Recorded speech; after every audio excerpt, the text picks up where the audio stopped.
Hi, I'm Rita Wilkins, also known as the Downsizing Designer. In this particular article, which I've written several years ago, it was called Silver Learnings and How COVID Turned Out to be One of the Best Things That Ever Happened to Me. So I'm looking back, obviously, and what this did is it also helped me to look forward. So do you remember Report Card Day? It was the handwritten notes from the teachers, your academic grades, your effort grades, and even deportment grades.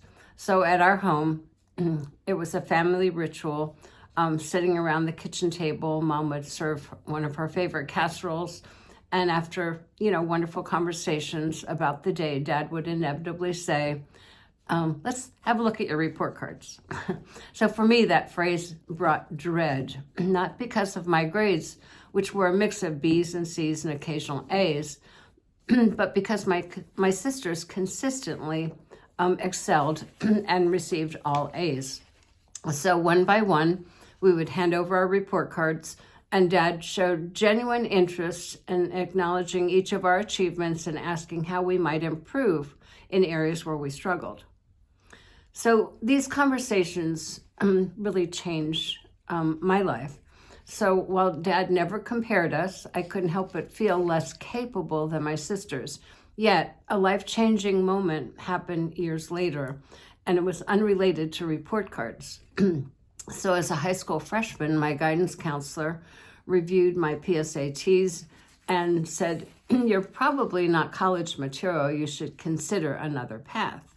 Well, that single comment ignited a fire inside of me. I became determined more than ever to thrive, not just in college, but also in life.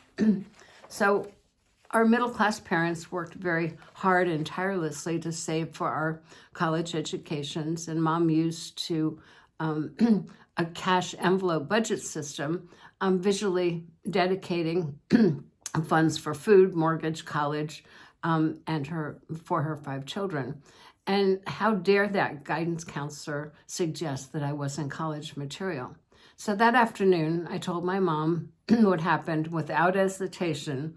She grabbed my arm and drove me back to school and stormed into the counselor's office. And she said, and this was my mild mother, "How dare you tell my daughter she's not college material? We've saved all of our lives for our children to go to college. She will go and she will excel." So inspiration to defy expectations.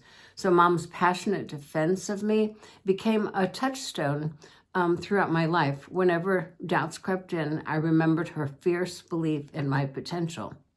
So for the past 40 years, I've owned a successful interior design business, completing projects from Supreme Court Justice chambers to tiny houses to corporate interiors.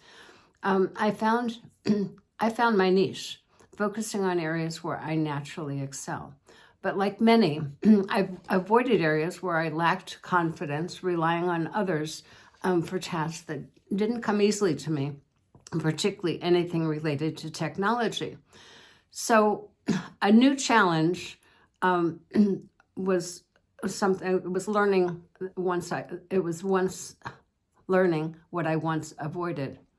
When COVID changed everything overnight, I had to shutter my business and adapt to working from home. Tasks that I delegated for years to my team were now mine to figure out by myself. The pandemic pushed me to learn something that I had long resisted.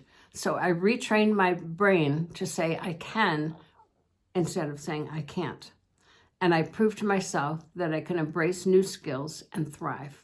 So reframing the stories that we tell ourselves. For years, I had told myself I can't do certain things. And then when confronted with COVID, I actually had to retrain that brain to say I can. So I share this deeply personal story because many baby boomers face similar challenges. And we've told ourselves over the years, I'm not good at technology. I don't know how to do something. I'll have someone else do it for me. So in many ways, COVID-19 forced me and forced all of us to confront these outdated beliefs. It taught us how to say, I don't know how, but I'm willing to learn.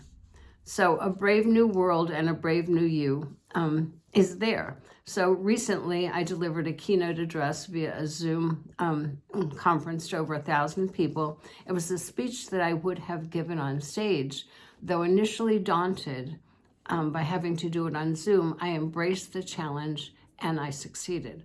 So it took a pandemic to push me out of my comfort zone and see what was possible. So what about you? Have you crashed through your self-limiting beliefs and accomplished something new? So share your story so we can all grow together. And it's okay to be vulnerable. It's okay to be openly and honest about your struggles, because that's what we all learn from.